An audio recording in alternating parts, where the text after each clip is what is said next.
자, 34페이지 하단에 대리권의 범위인데요. 시험에 반드시 나오는 부분입니다. 일단 1번 법정 대리권이 뭘 할 수 있는지는 법률 규정에 의해서 결정되는데 시험 범위가 아니니까 신경 쓸 필요가 없고, 2번 임의 대리권의 범위에서 맨 밑에 보시면 수권행위의 해석에 따라서 결정되죠. 그러니까 쉽게 말하면 임의 대리는 땅 사라 그랬으면 땅 살 수 있고, 저당권 설정했으면 저당권을 설정할 수 있고, 이런 얘기인 거거든요. 근데 여기서 좀 정리할 게 있어요. 교재 없는데 중요한데. 자, 일단 뭘 정리하시냐면 매도에 관한 수권이 존재할 때, 땅 팔라 그랬을 때 임의 대리인이 뭐 할 수 있느냐, 이걸 꼭 정리하셔야 돼요. 자, 가능한 거 매매 계약 체결할 수 있겠죠? 땅 팔라 그랬으니까. 또 매매 대금을 수령할 수도 있습니다.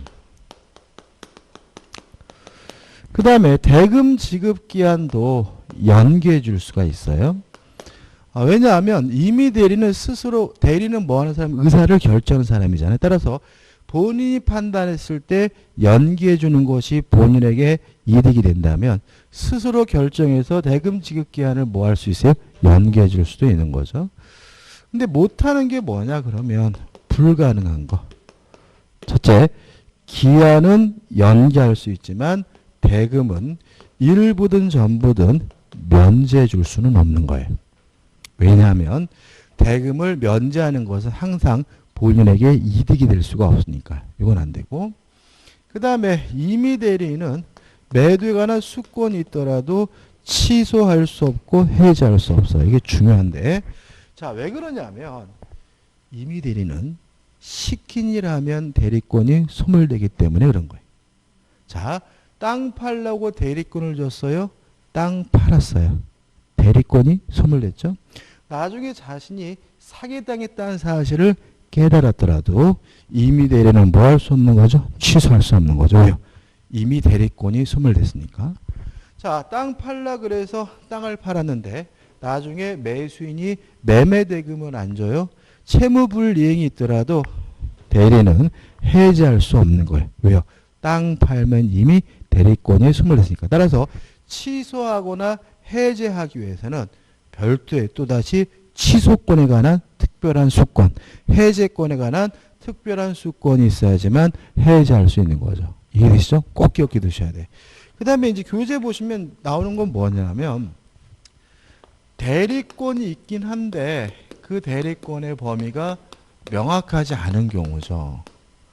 요때는 이제 뭐가 적용되냐면 118조가 적용이 되는데, 우리 수험생들의 문제점은 뭐냐면 요거하고 요거를 짬뽕으로 기억한다는 거예요. 그러니까 매도에 관한 수권이 있는 경우와 대리권의 범위가 명확하지 않은 경우를 구별하셔서 기억을 하셔야 문제를 푸는데, 자꾸 이 두 가지를 뭐예요? 혼합해서 기억을 해버리니까 함정만 파면 뭐 하는 거예요? 넘어가는 거죠. 그죠? 자, 대리인의 대리권이 있긴 하지만 명확하지 않아요. 가능한 거. 보존행위 할 수가 있고, 그 다음에 성질이, 그죠? 변하지 않는 범위 내에서 이용행위도 할 수 있고, 계량행위도 할 수가 있는 거죠. 그럼 여기서 대리권의 범위가 명확하지 아니한 대리인이 못하는 게 뭐가 있느냐? 첫째, 처분행위 못하는 거다. 이게 너무나 당연한 건데 이것도 혼란스러워야 돼. 왜요? 이 사람은 매도에 관한 수권이 있으니까 처분할 수 있죠. 그죠? 근데 이걸 구별 안 하니까 아이씨 왜 얘는 또 매매계약하고 얘는 또 안 된대 막 이런단 말이에요. 그죠? 그죠? 구별하셔야 되고, 그 다음에 성질이 변하지 않는 범위 내에서 이용 계량행위를 할 수 있으니까 역으로 말하면 성질이 변하는 이용행위와 계량행위는 할 수가 없는 거죠. 교재 보시면 우측에 얘들이 막 나와 있거든요. 이거 외울 필요 없는 거죠. 근데 여기서 한 가지만 꼭 잊지 마자고요. 요 성질이 변하지 않는 이용행위 속에 임대가 들어간다는 거죠. 임대. 자, 본인의 아파트를 임대해요. 그러면 임대하는 것은 처분행위는 아니죠? 이용행위고 아파트를 임대한다 그래서 뭐 성질이 뭐 아파트 공정으로 바뀌는 것도 아니잖아요. 그래서 성질이 변하지 않는 이용행위 속에 뭐가 들어가요? 임대가 들어가는 거예요. 본인에 대한 부정. 근데 이거는 기억 안 해두시면 왠지 안 될 것 같거든요. 그래서 시험 문제 이런 식의 질문이 나오는 거죠. 처분권 없는 자는 타인의 부동산을 임대할 수 없다. X. 처분권이 없더라도 타인의 부동산을 뭐 할 수 있어요? 임대할 수 있는데 그 사람이 누구예요? 대리권의 범위가 명확하지 아니한 대리인이다. 까지 기억해 두셔야 문제 풀 때 어려움이 없는 거죠. 그 다음에 우측 하단에 보시면 이제 뭐가 나옵니까? 대리권 제한이 나오죠. 자, 정리해 보죠. 일단 정리를 하고 한번 보자고요. 자, 일단 자기 계약 쌍방 대리는 원칙적으로 금지가 됩니다. 따라서 하면 안 돼요. 근데 했어요. 위반하게 되면 원칙적으로 무효가 아니라 뭐가 되냐면 무권대리. 그래서 과거에 자기계약 쌍방대리를 하면 무효다 이런 지문도 틀린 지문으로 참 많이 나왔어요. 무효인 것이 아니라 뭐가 되는 거예요? 무권대리. 다만 예외가 있어요. 법원에 하는 입찰대리를 쌍방대리를 하면 요거는 무효라는 것이 우리 판례 입장이에요.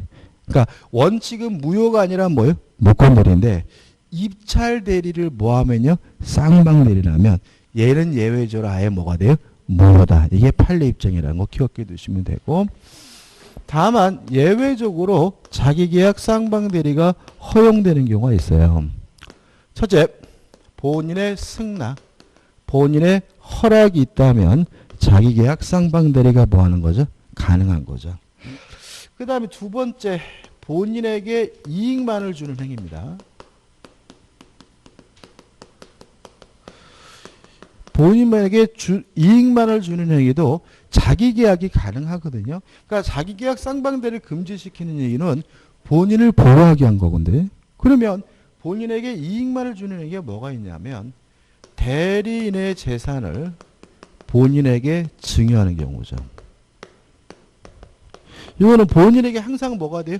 이익이 되니까 자기계약이 가능해요. 근데 참고로 이게 흔하지 않아요. 아주 흔하다는 거죠. 아버지가 아들한테 뭐예요? 용돈 주는 거잖아요. 대리인이 뭐라고요? 친권자. 그죠?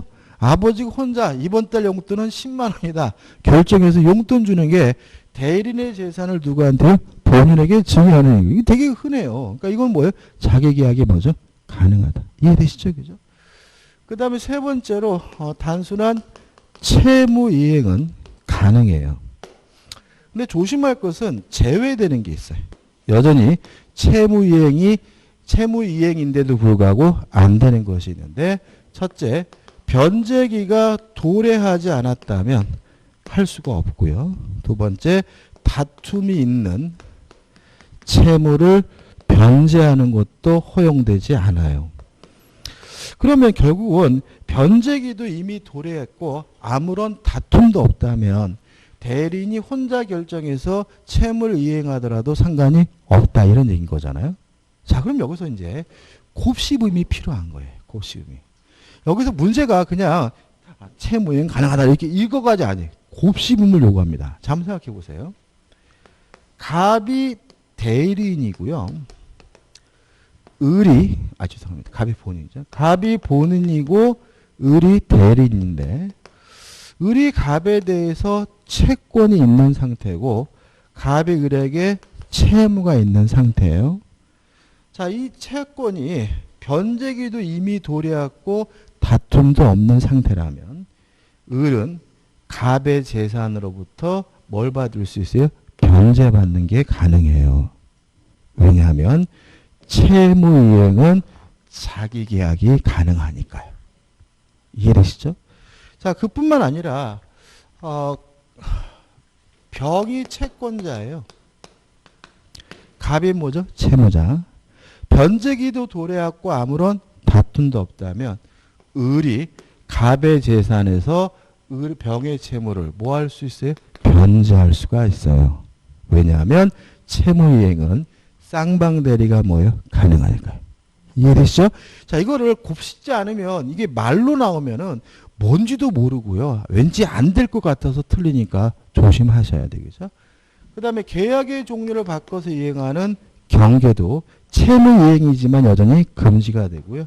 돈 대신 물건으로 갚는 대물변제도 채무이행이긴 하지만 여전히 뭐예요? 금지가 돼요. 이렇게 기억하면 되거든요. 그래서 교재 보시면은 원칙 할 수 없다. 예외해가지고 1번 본인이 허락하면 할 수 있고 2번 채무이행은 허용되지만 넘겨오시면 복잡하게 나와 있죠. 기억. 기한이 도래하지 않았으면 할 수 없다. 니은번 다툼이 있는 채무는 변제할 수 없다. 디귿번 돈 대신 물건으로 변제하는 거 허용되지 않는다. 또 선택 채권은 채무도 할 수가 없다. 미음번은 항변권이 부착된 채무이행은 이거는 대리인이 뿐만 아니라 아무도 못하는 거예요. 그죠? 그러니까 다시 말하면 대리인이라고 무조건 못하는 게 아니죠. 그 다음에 경계 못한다는 거죠. 그 다음에 3번 의미였고 4번 무효가 아니라 뭐예요? 무권대리다. 다만 주의하실 것은 법원에서 이루어지는 입찰 대리만은 뭐가 돼요? 무효가 된다는 게 판례 입증. 물론 시험에 나왔고요. 그 다음 5번 해가지고 921조에 특칙해가지고 1번이 나와 있는데 1번은 의미 없습니다. 이거는 친족상속법 내용이고 그 다음에 2번은 기억해 두셔야죠. 왜요?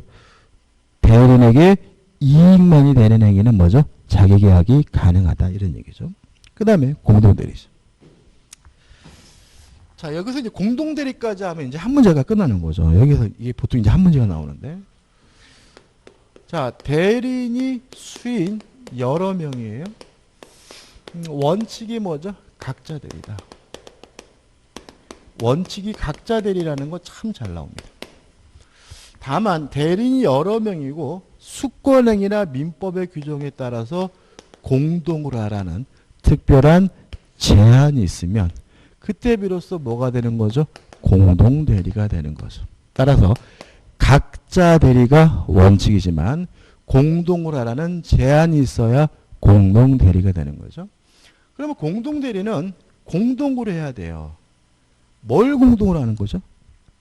의사결정만이죠.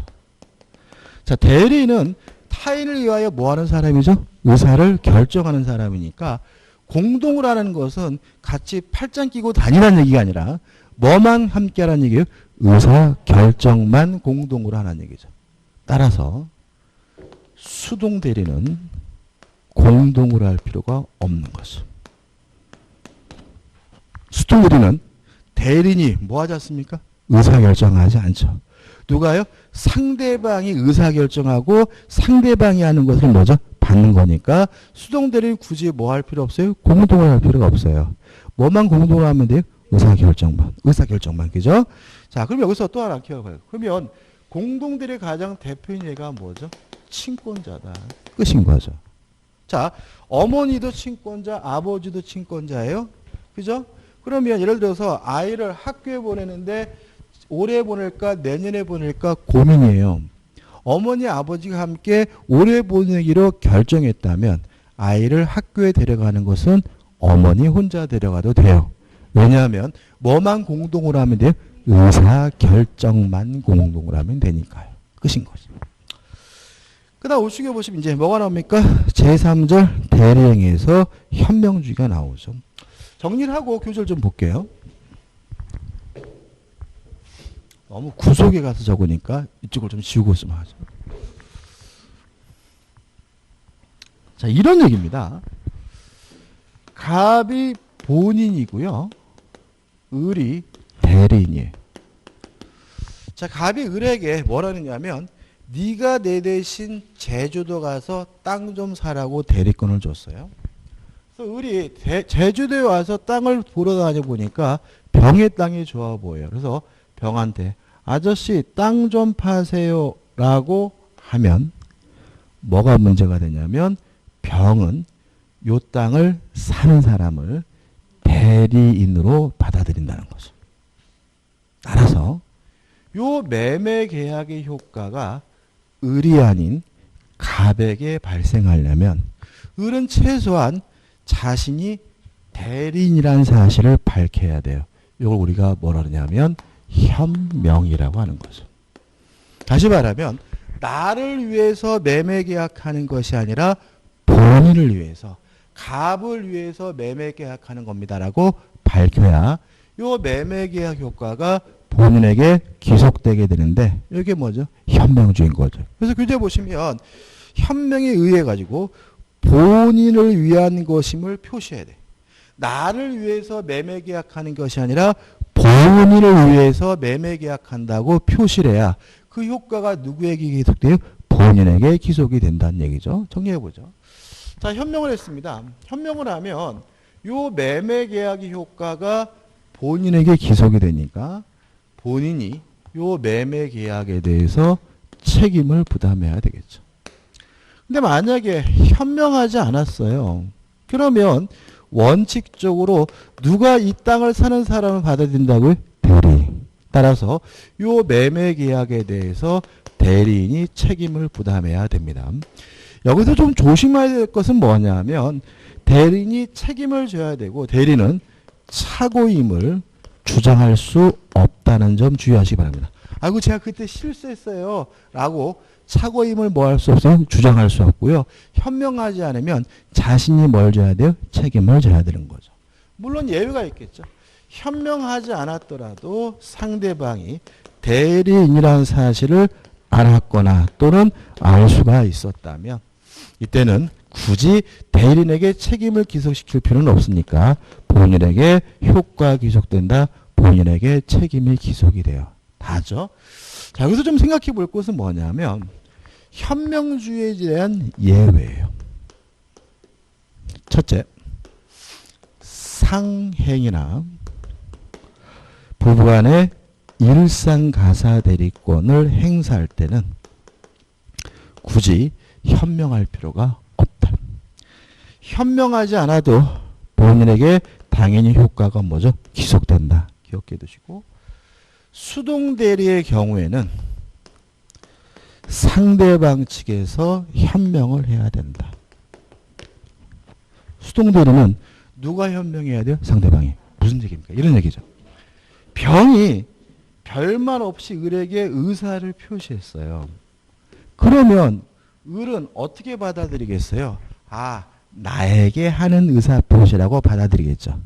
따라서 병이 을에게 한 의사표시가 을이 아닌 갑에게 효과가 발생하려면 누가요? 상대방 측에서 너한테 하는 얘기가 아니라 갑한테 하는 얘기다. 상대방 측에서 뭘 해야 돼요? 현명을 해야 되는 거죠. 수동대리는 누가 현명합니까? 상대방 측이.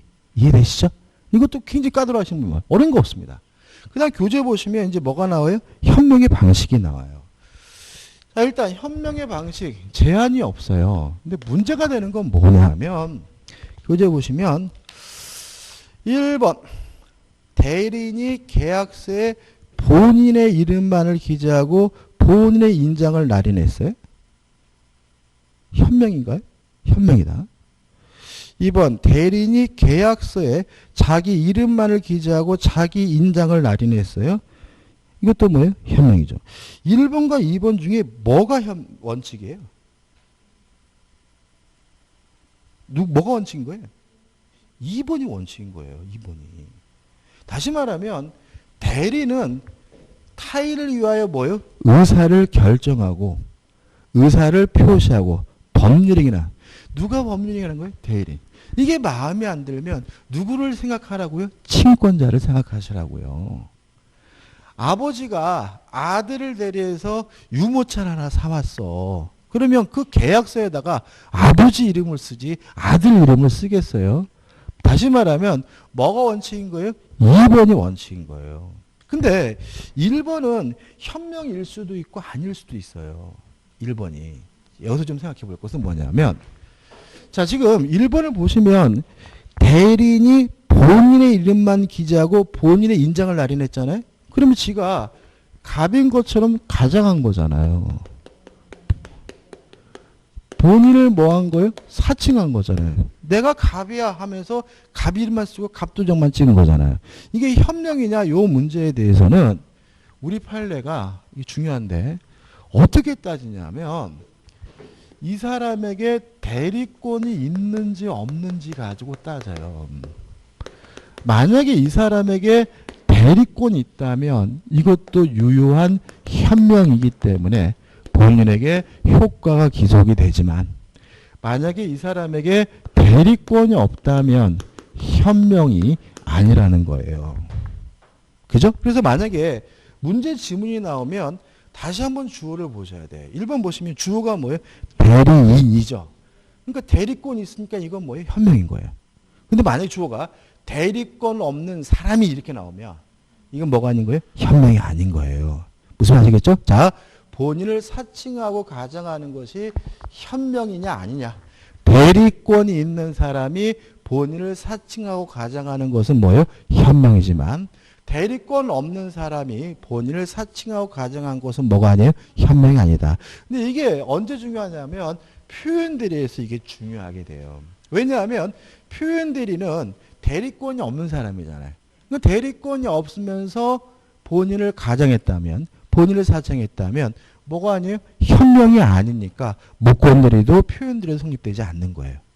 무슨 말이겠죠? 그죠? 다시 말하면 본인을 사칭하고 가정하는 것이 현명이 되려면 뭐가 필요합니까? 대리권이 있어야 된다. 대리권이 없는 사람이 본인을 사칭하고 가정하면 현명이 아니라는 게 판례 입장이죠. 그 다음에 3번 상법상 상행이 적용되지 않고 4번 어음수표가 나오죠. 어음수표는 현명주의가 적용되나? 이게 시험에 나오겠습니까? 안 나오겠죠. 이게 상법 얘기니까. 그 다음에 부부간의 일상가사 대리권은 뭐가요? 현명은 필요 없죠. 이게 가끔 나요. 그래서 상행위와 일상가사 대리권은 뭐예요? 현명이 필요 없다.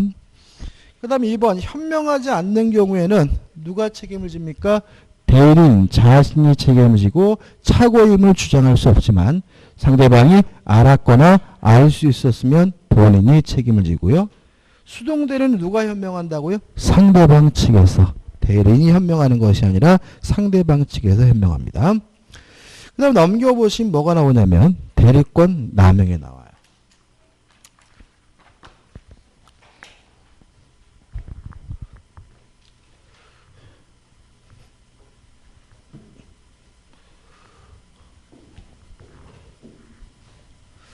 잠시 생각해보세요. 이것도 개념을 잘 잡아셔야 돼요.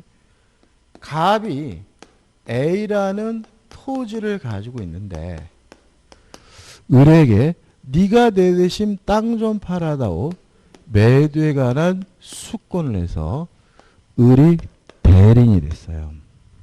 그래서 을이 대리인으로서 병가 만나가지고 매매 계약을 했어요. 아무 문제 없죠? 왜요? 매도에 관한 수권이 있다면 매매할 수 있는 거죠. 그 병이 요 2억 매매 대금을 을에게 줬어요. 갑한테 갖다 주라고 을이 그 대금을 수령했어요. 아무 문제 없죠? 왜냐하면 대금을 수령할 뭐죠? 권한이 있으니까요. 근데 을이 요 돈을 가지고 도망갔어요. 잠적을 했어요. 이게 뭐예요? 대리권 남용이에요. 그래서 대리권 남용은 기본적으로 뭘 항상 머릿속에 가져가야 되냐면 유권대리라는 걸 꼭 가져가야 돼요. 교재 보시면 자 대리인이 매매 대금을 횡령할 의사로 계약을 한 경우와 같이 대리인이 본인의 이익이나 의사에 반하여 자기 또는 제3자 이익을 위한 배임적 행위를 했을 때 즉 대리권을 남용한 때죠. 근데 여기서 조심할 것은 뭐냐면 대리권 남용은 뭐가 아닙니까? 목권 대리가 아닌 거예요. 그죠? 이 사람은 매매 계약할 대리권도 있고 매매 대금을 모할 대리권이 있어요. 수령할 대리권도 있습니까? 이 대리권 남용은 뭐예요? 유권 대리인 거예요. 잘 생각하자고요. 자, 유권 대리니까 을이 돈 갖고 튄 것에 대해서는 병이 뭐 할 바는 아니에요? 신경 쓸 바는 아니에요. 따라서 갑은 병에게 뭘 해줘야 돼요? 이전 등기를 해줘야 되는 거죠. 근데 문제는 만약에 요 병 상대방이 을에게 돈 갖고 튈 거란 사실에 대해서 이미 알았거나 또는 알 수가 있었다면 요 갑이 병에게 등기해 주는 것은 너무 가혹하다는 거죠. 그래서 적어보면 이렇게 되는 거죠. 대리권 남용은 유권배리이기 때문에 원칙적으로 뭐 한 겁니까? 유효한 겁니다. 다만 상대방인 병이 을이 대리권 남용한다는 사실을 알았거나 또는 알 수가 있었을 경우에는 갑은 병에게 뭐 해줄 필요 없어요? 등기해 줄 필요가 없다. 무효가 되는 거죠. 그럼 적어놓고 보면 무엇과 똑같아져요? 진이 아닌 의사표시와 내용이 똑같아지는 거죠. 그래서 대리권 남용은 진이 아닌 의사표시가 난 민법 규정을 유추 적용하고 있는 거죠. 이해되시죠? 항상 뭐부터 시작하라고요? 유권 대리부터. 이게 엉뚱하게 대리권도 없는 사람으로 오해하셔가지고 이상하게 가게 되면 또 함정을 파면 뭐 틀리게 되고요. 한 가지 추가할 것은 최근 판례에서 요 무효를 가지고 누구한테 대항할 수 없냐면 선의의 제3자에게 대항할 수 없다라고까지 판시하고 있습니다. 교재 다시 말씀드리면 대리권 남용 뭐죠? 무권대리가 아니라 유권대리다. 따라서 원칙적으로 유효지만 상대방이 알았거나 알 수 있었으면 뭐가 돼요? 무효다. 왜냐하면 대리권 남용에 대해서는 진이 아닌 의사표시가 난 의사표시 뭐죠? 적용을 하기 때문인 거죠. 그 다음에 2번에서 보시면 그 박스 밑에 1번 적극 가담한 103조 이건 뭐예요? 이건 가입표입니다. 이거 왜 이런 얘기를 써놨는지 모르겠어요. 이거 상관없는 거고. 그 다음에 2번을 보시면 대리 의사를 표시하지 않냐고 단지 본인의 성명을 모용하여 자기가 마치 본인 것처럼 기망하여 본인 명의로 직접 법률행위를 한 경우잖아요. 지금 이 상태에서는 이거를 판단할 수가 없어요. 이 다음에 뭐가 들어가야 되냐면 대리권 없는 자가 이 말이 들어가야 돼요. 2번 앞에. 그러면 이게 뭐예요? 이거예요. 대리권 없는 사람이 본인을 사칭하고 가장하면 뭐가 아니에요? 현명이 아니다. 이게 여기 나와 있네. 그죠? 자, 지금 이 사람이 본인을 사칭하고 가장한 것이 현명이 아닌 이유는 이 사람에게 뭐가 없기 때문에 대리권이 없기 때문이죠. 그래서 대리권 없는 사람이 본인을 사칭하고 가장하면 뭐가 아니에요? 현명이 아니고 따라서 현명이 아니기 때문에 표현들이 성립될 수는 없는 거죠. 그 다음 3번 대리행위의 뭐죠? 하자입니다. 이것도 참 보면은 별거 아닌데 참 잘 틀려요. 자 보세요. 개념입니다. 자 대리인은 뭐 하는 사람이냐면 스스로 의사를 결정하고요. 결정하는 의사를 표시함으로써 타인을 위하여 뭐 하는 사람이죠? 법률 행위라는 사람이다. 따라서 의사결정 과정에서 하자가 있는지 없는지 여부는 누구만을 가지고 따져? 대리인만을 가지고 따지는 거다. 누가 의사를 결정해요? 본인이 아닌 거야. 그럼 생각해 보자고요. 갑이 본인이고요. 을이 대리인인데 을이 병과 만나가지고 매매 계약했거든요. 근데 나중에 병이 갑에게 사기쳤다는 사실이 밝혀졌어요. 그랬을 때 이 매매 계약을 사기란 이유로 취소할 수 있습니까? 없습니까? 없다. 왜요? 사기 당했는지 안 당했는지 여부도 누구만 가지고 따져? 대리인만. 왜요? 의사결정은 본인이 하는 게 아니라 뭐죠? 대리인이 하는 거예요. 마음에 안 들면 누굴 집어넣으라고요? 친권자. 아버지를 집어넣으라고요. 그죠? 이게 원칙이에요. 자, 의사표시도 누가 하는 거냐면 대리인이 하는 거니까 의사표시가 일치됐는지 안 했는지도 누구만 가지고 따져? 대리인. 자, 요 갑과 을 간의 매매 계약이 통정허위 표시예요. 통정허위 표시인지 아닌지 여부는 누구만 가지고 따져? 대리인만을 가지고 따지는 것이고 본인이 알았는지 몰랐는지는 뭐 하잖아요? 고려하지 않아요. 따라서 을이 병가 짜고 가짜로 통정허위 표시라면 갑이 알았든 몰랐든 통정허위 표시로서 뭐인 거죠? 무효인 거죠. 무효인 거죠. 그죠? 그 그 다음에 법률행위도 누가 하는 거죠? 대리인이. 따라서 법률행위를 하는 과정에서 선이다, 악이다, 과실이 있다, 없다도 누구만 가지고 따져요? 대리인만을 가지고 따지는 거예요. 본인이 알았는지 몰랐는지는 원칙적으로 뭐 하잖아요? 고려하지 않아요. 자, 의리한 요 매매 계약이 이중매매예요. 자, 이중매매도 그럼 누가 한 겁니까? 대리인이 한 거잖아요. 따라서 이중매매 과정에서 적극 가담했는지 안 했는지 여부도 누구만 가지고 따져요? 대리인. 따라서 대리인이 적극 가담했다면 본인이 알았든 몰랐든 상관없이 반사회적 법률에서는 무효인 거예요. 자, 이것이 만약에 불공정한 법률행위였어요? 그럼 불공정한 법률행위에서 경솔했는지 경험이 없는지는 누구만 가지고 따져요? 대리인. 그럼 여기서 우리가 본인을 기준으로 하는 것이 하나밖에 없다는 걸 알 수가 있어요. 뭐예요? 공박이죠. 원래 하나 더 있는데 그것까지 기억해 보세요. 공박만 본인인 거죠. 뭐만요? 공박만. 따라서 공박만 본인이 결론인 거예요. 다른 거는 뭐죠? 누구만 가지고 따져? 대리인만을 가지고 따져. 이렇게 되는 이유는 의사를 누가 결정했기 때문에? 대리인이 결정했기 때문에. 여기 원칙이에요. 솔직히 원칙이 중요하고 예외가 중요하진 않아요. 근데 교재 예외가 나오니까 예외 설명드릴 건데 교재 보시면 양가를 2번 해가지고 뭐가 나오냐면 예외가 나와요. 그죠? 한번 생각해 보자고요. 자, 원칙부터 생각해 볼게요. 자, 물건에 하자가 있다는 이유로 담보 책임을 물으려면 매수인은 선의이고 무과실이어야 돼요. 기억해 두자고요. 자, 갑이 본인인데요. 우리 갑을 대리해서 병가 만나가지고 자전거에 대해서 매매 계약을 했는데 이 자전거가 브레이크가 안 되는 고장난 자전거였어요. 근데 을 대리는 고장난 것에 대해서 선이고 무과실이지만 갑은 악이었어요. 이랬을 때 갑은 병에게 담보 책임을 물을 수 있습니까? 없습니까? 있어요? 없어요? 있다. 왜냐하면 누구만 가지고 따지? 대리인만 가지고 따지니까. 마음에 안 들면 누굴 집어넣으라고요? 아버지를 집어넣으세요. 아버지. 그죠? 다시 말하면 아빠 아들이 와가지고 병거 자전거 좀 사줘. 지는 고장난 건지 뻔히 알면서도. 그래서 우리 선의무과실 병가 뭘 매매 계약했다면 갑이 악이더라도 우리는 갑은 병에게 뭘 물을 수 있어요? 담보 책임을 물을 수가 있는 거예요. 왜요?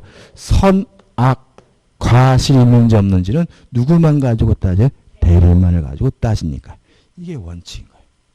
근데 예외가 있어요. 갑이 의사결정 과정에 참여를 했어요. 원래는 누구만 의사결정하는 거예요? 대리인만. 근데 본인이 의사결정 과정에 참여를 했다면 이제 누구 것도 고려해야 돼요? 본인 것도. 그럼 이제는 얘네들은 뭐가 돼요? 악이기 때문에 갑은 병에게 담보 책임 물을 수가 없는 거예요. 그럼 교재 보시면 자, 양가로 2번입니다. 특정한 법률행위를 위임한 경우에 대리인이 뭐라고요? 본인의 지시에 따라 그 행위를 했어요. 본인이 지시했다는 말은 본인이 의사결정 과정에 뭐 했다는 얘기예요? 참여했다는 얘기예요. 따라서 누구 것도 고려해야 돼? 본인 것도 고려해야 되니까 본인의 지시에 따라 그 행위를 한 때에는 본인은 자기가 아는 사정 또는 과실로 인하여 알지 못한 사정에 관하여 대리인의 부지, 선의를 뭐하지 못해요? 주장하지 못한다죠. 자, 이거 여기까지 그죠? 이해되시죠? 그죠? 근데 만약에 이 양거리 2번 때문에 1번이 헷갈린다면 양거리 2번은 버리시는 겁니다. 이게 뭐냐면은 이게 양거리 2번이 상식 같거든. 본인이 막 지시했을 것 같거든. 그죠? 그러니까 이게 뭐예요? 원칙이 더 중요한 거야. 여기 원칙이. 그래서 우리는 공박만 본인, 공박을 제외한 나머지 모든 것들은 누구만 가지고 따집니까? 대리인을 가지고 따지는 거죠. 4번 대리인의 능력 아까 했죠? 스스로 의사를 결정하는 사람이니까 의사 능력이 필요한데 다만 우리 민법 117조가 행위 능력자일 필요는 없다라고 해서 제한 능력자도 뭐가 될 수 있어요? 대리인이 될 수가 있고요.